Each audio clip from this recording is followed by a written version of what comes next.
I'm Chance. And I'm Sarah Catherine. And this is Conservation Connection, presented by Last Chance Endeavors. We are a husband and wife team running a wildlife education nonprofit. It's focused on connecting students to their environment. Each week, here on Conservation Connection, we do just that, introducing you to the groundbreaking science and conservation work that's happening every day across the globe. We talk to professionals in the world of conservation science and wildlife management, and we ask them about their career, their current projects, their wild and crazy stories from the field, and everything in between.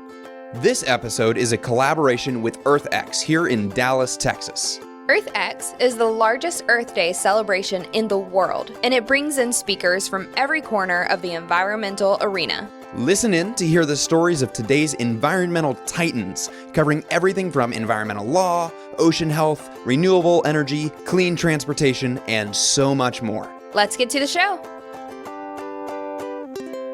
Alrighty, guys. Welcome to another episode of Conservation Connection. We are here in Dallas for EarthX 2022, sitting in their EarthX podcast studio, and we are so incredibly excited to be sitting here with Henk Rogers, who is the founder of Blue Planet Alliance. Welcome to the show. Thank you for having me. Well, let's hop right in. What is Blue Planet Alliance? Blue Planet Alliance is the successor organization to the Blue Planet Foundation, which is my organization in Hawaii that is working to end the use of carbon-based fuel in Hawaii. And we put Hawaii on track. We have a mandate in Hawaii of 100% renewable energy by 2045, the first state in the country to have that kind of a mandate. 12 other states have copied us. And more recently, we changed the business model of the utility so that they make more money the quicker they switch to renewables. Guess who's our best friend now? And so with that sort of that success of launching Hawaii is ahead of schedule for 2040 for sure. We're at 35% renewable energy right now. Awesome. And we've got a couple of RFPs for 800 megawatts and 900 megawatts, pretty much all of Hawaii. So wow. This is going to save ratepayers like $7 billion if they do it by 2040. It's huge. That's wow. amazing. And of course, Hawaii spends $5 billion a year on oil. 40% of that goes to making electricity. Anyway, Blue Planet Alliance is about doing that for the rest of the world, because America, only makes up 6% of the population of the world, even though we use 25% of the energy. We're right. Still only 6%. So to solve the problem, we have to get the other 94%. And so we're island hopping. Island countries are generally the most affected by climate change, and they have the highest energy prices. If you're running your island on diesel, you're paying 50 cents per kilowatt hour or more, depending on how far you are from the source. And so we just came back from Palau. That was our first island. We did an eco sprint in Palau. That's awesome. What technologies work well in an island environment for renewable energy? Yeah, so this is different for every island. You know, in Hawaii and Iceland and New Zealand or a bunch of other islands, we're blessed with geothermal. I would say geothermal is probably the best form of renewable energy since it's base load, which means it never goes off once you turn it on. And it's a very small footprint. But most islands is wind and solar. Some have wave. Wave is more complicated because you're doing it in the ocean. Right. And the ocean is not nice to equipment. Yeah, one thing that technology doesn't like is water and salt. Water and salt, yeah. And water and salt all at once. So generally it's wind and solar. But I imagine that there might be islands that don't have wind or solar. And so the rest of the places that have abundance of renewable energy, like Hawaii or like New Zealand, we should use our excess energy to make hydrogen and ship hydrogen to islands. And hydrogen, once you turn it back into electricity, the result is water.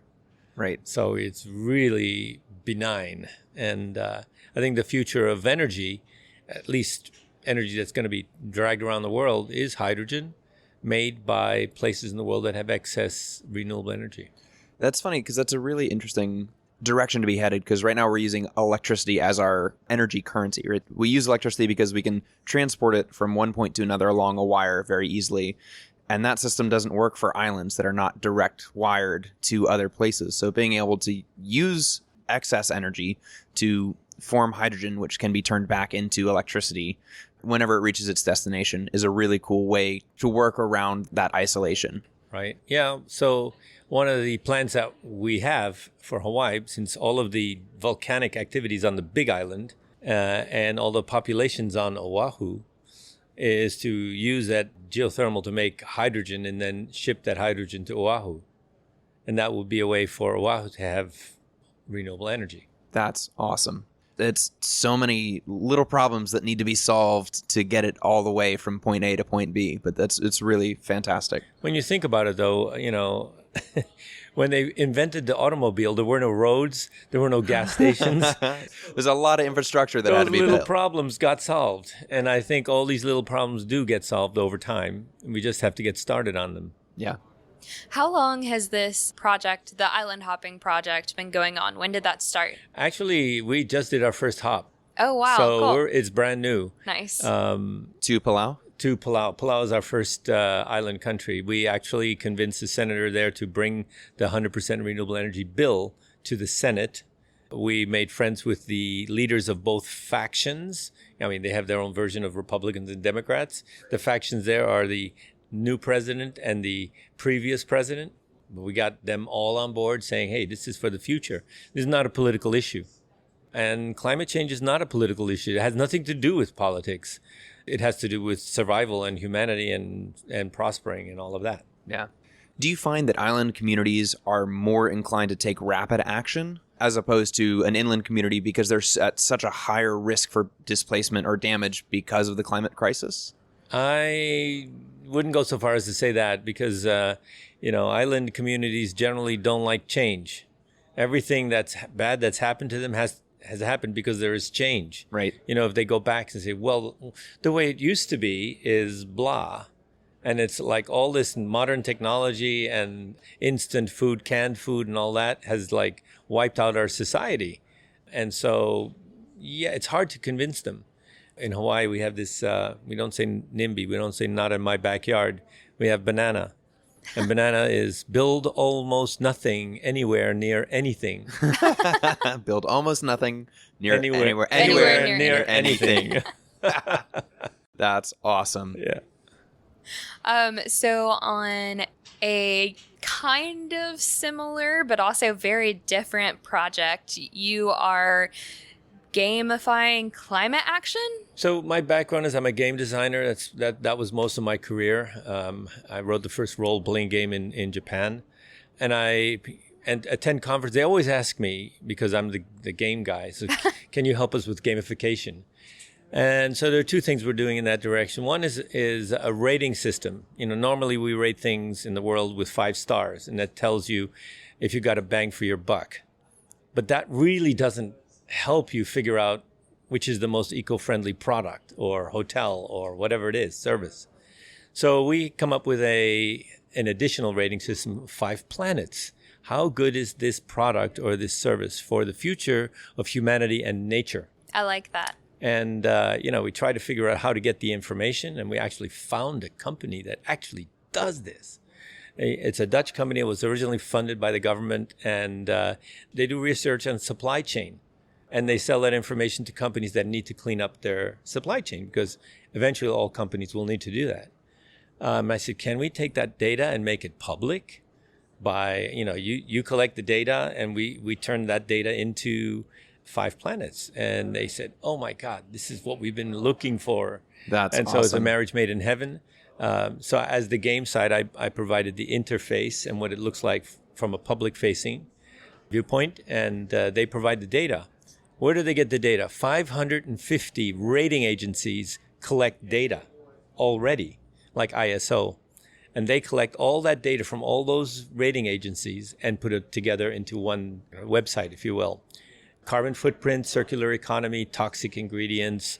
I mean, they even take care of, fair labor practice. Right. Those kind of things. So there's 6 different categories, and basically, so companies and products are judged by that. So you'll be able to look up like, oh, this restaurant has 5 stars on Yelp, but it only has 2 planets. So maybe we should go somewhere else. Yeah, well, there's that. What I'd like to do is have a button on Yelp saying sort by climate friendly. I want to eat at the most climate friendly restaurant. Yeah.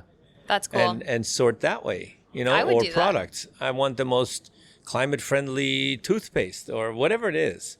It reminds me a little bit of a much broader version of what the Monterey Bay Aquarium was doing with their sustainable seafood pamphlets, where you could go and download like these types of fish are sustainably harvested this year. Yeah. But, obviously for more than just fish. It's not like we have to look it up. It should be right there. It should be right underneath the 5 stars on Amazon.com. Right. It should be on hotels or Yelp, whatever. It should be that accessible. We want it to be everywhere. And the other thing that I'm doing, and this is really a game. I shouldn't call it a game because Mileage Plus is a game, but nobody knows that it's a game, it's still a game. So people after I speak always ask me, so what can I do? And I always say, I don't know what you can do. I can get up on stage and hopefully convince you to do something. You have to figure out what you can do and what you will do and do that. But then I realized that people just don't know where to start. Just so many things that need to be done. So the app goes like this. You have a list of things to do. In the beginning, they start off real easy. Turn off a light switch in a room where there is no people. Pick up a piece of rubbish, put it in the rubbish can. Easy. 1 point. A 4-year-old can do it. You do a bunch of those, and then you go up a level. And now we give you more difficult things to do. And you do a bunch of those, and you go up another level. And you give you more difficult things to do. And by your choices of what you like to do or what you did, we figure out what you're most likely to do next. That algorithm is free from Amazon. What are you most likely to buy next? Right. So here I'm figuring out what you're most likely to do next. And then we're funneling people into their area of interest. That's super cool. You get points for doing the action. You get more points if you create an action, because when somebody completes your action, you get a point too. Oh. So then it becomes a competition between people to see who can make the most creative and interesting action that the most people will do. And then you enlist influencers. You can say some sports star supports this particular action, and then he gets points or she gets points. Right. So then it becomes a whole gamification of action.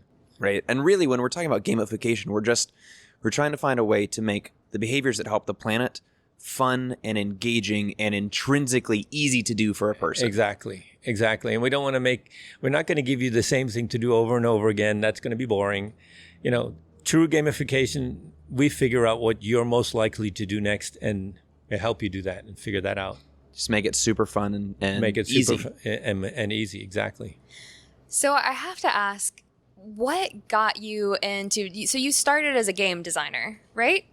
Game designer, then I became a publisher, then I became an entrepreneur doing many companies. Okay, so how did you end up here? Did you always care about the environment and know you wanted to do something relating to the environment, or did it kind of come to you through these other positions? Well, okay, so I did have a life-changing moment. I was always concerned about the environment, but I, like everybody else, was busy raising a family, 4 children, now 8 grandchildren. Running companies, these are things, life keeps you busy. And then I sold a company. A month later, I found myself in the back of an ambulance with 100% blockage of the Widowmaker. That would have killed me if I'd have been on the Big Island. But I was lucky. I was headed towards an angioplasty facility in Honolulu. Wow. That's the biggest artery in your heart. I had only so many minutes left to live. The ambulance driver told me later that he didn't think I was going to make it to the hospital. That's how bad it was. And I'm in that ambulance, and I just sold my company. It's the first thing. You got to be kidding me! I haven't spent any of the money yet. And now I'm headed to the hospital. Seriously. And then the second thing, I said, no, I'm not going. I still have stuff to do. And I said it pretty seriously. If I have, I'm thinking, if I have to hold my breath for the next 15 minutes, I'm going to survive this. They're going to bring me back. Okay, fine. I have 2 stents, left the hospital 4 days later with 2 Band-Aids. I mean, modern medicine is amazing. Yes. But in the recovery room, I got to thinking, so what did I mean by stuff? And then I looked at the rest of my life. I looked at the end of my life. What's going to piss me off if I didn't do something about it by the end of my life? And I came up with my bucket list, my missions in life. I read an article about the coral. It said, oh, by the way, we're going to kill all the coral in the world by the end of the century. I'm going, you idiots, what are you talking about? And it's like ocean acidification, which is caused by carbon dioxide, which is caused by us. And I'm like, we're so stupid that we could actually think about doing this without doing anything about it. So I said, my mission is to end the use of carbon-based fuel. Awesome. That's mission number one. We're just sitting here with a man with such drive and such a passion. I can see it. It's very hard in the podcast. I'm sure you can hear it in his voice, but just to describe him, he's sitting here and I can tell there's nothing he wouldn't do to accomplish this goal. And it's really very powerful to be in that presence. Yeah, so people ask me if I have hope. And I say, no, I don't have hope. I have determination. You know, like if you're drowning, don't like hope that somebody's going to save you. Swim. And we are in a situation where we all collectively have to swim. You know, we can't just like stand by and do nothing. That's just ridiculous. We have to swim and we have to convince others that they also have to swim. Well, okay, so then we're in the lifeboat. We have to bail. We have to bail water out of that lifeboat. I can't believe it, but there's still people in this world today that have the job of drilling holes in the lifeboat. We're in a lifeboat, it's sinking. What are you doing? That's not a job. You know, like in the table. What about people's jobs? It's like, seriously? That is not a job. What about the planet's, ability to sustain life? What about your children? What about your children's children? You know, how do you think you got here? It was your ancestors that made all these sacrifices and they survived. And here you are destroying the future.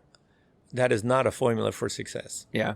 Yeah. So basically you're making it fun to use the buckets to bail out the lifeboats. I don't look at it as fun. I mean, I enjoy what I'm doing. I'm not necessarily having fun. Yes, I think that there's a good work-play relationship. Don't work all the time. Have some fun too. I think that there's we're in a war situation. We have to be on a war footing. So war is not fun. It's a question of surviving and fighting for something that you absolutely believe in. So it's nice if it was fun, but I don't classify it under fun. Just because, again, the gamification thing, I don't think that it's about fun. You know, a lot of people play games. Are they having fun? It's a question. That's fair. fair. They're a little addicted to it. You know. Yeah. So I want people to have the addiction to make the planet better. Right. That's a good addiction. Of all the addictions to have, that's a really good one. Right. If everybody could just like pick up pieces of paper, I go to Burning Man. We never leave anything on the ground. Everybody picks up matter out of place. And it's just a testament to how people can go to a place and then change their behavior completely. Well, let's go back into the rest of the world and change that behavior too. Absolutely.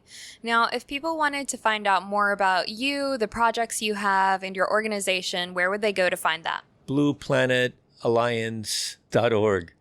Great. So if you guys are listening and you'd like to learn more about these projects, you guys can scroll down to the show notes, click on that link. I've dropped it right there for you guys so you can go straight from this podcast to learning more about what they do.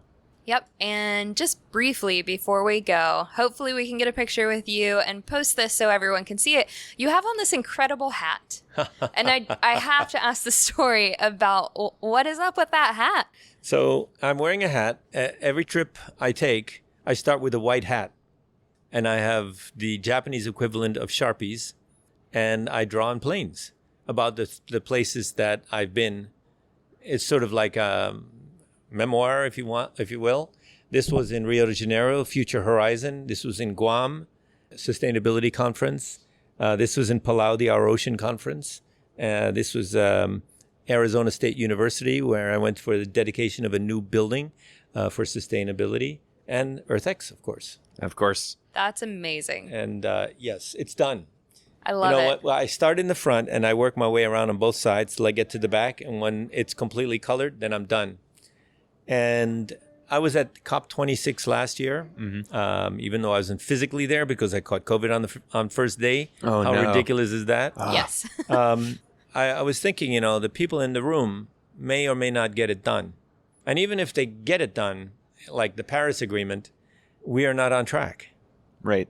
And so we, the rest of the people, not the United Nations, the united people, are going to have to get this done anyway. Yeah. So the motto is, we are doing this. We are doing this. We are doing this. Which is what it says on the top of the hat. We are doing this. I love it. Not only us, anybody is welcome to join. I mean, everybody. The utilities, the oil companies, they're welcome to join us in the transition. Absolutely.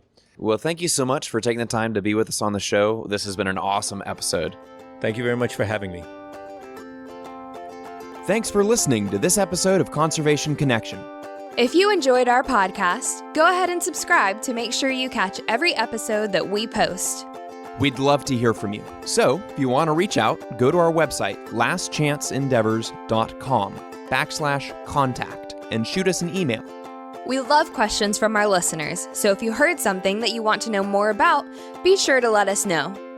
If you've got a minute to spare, leaving a 5-star review on Apple Podcasts will help other conservation-minded people find the show. We'd really appreciate it. A big thanks to the people working to protect our planet, and a big thanks to you for listening. Don't forget to tune in next week.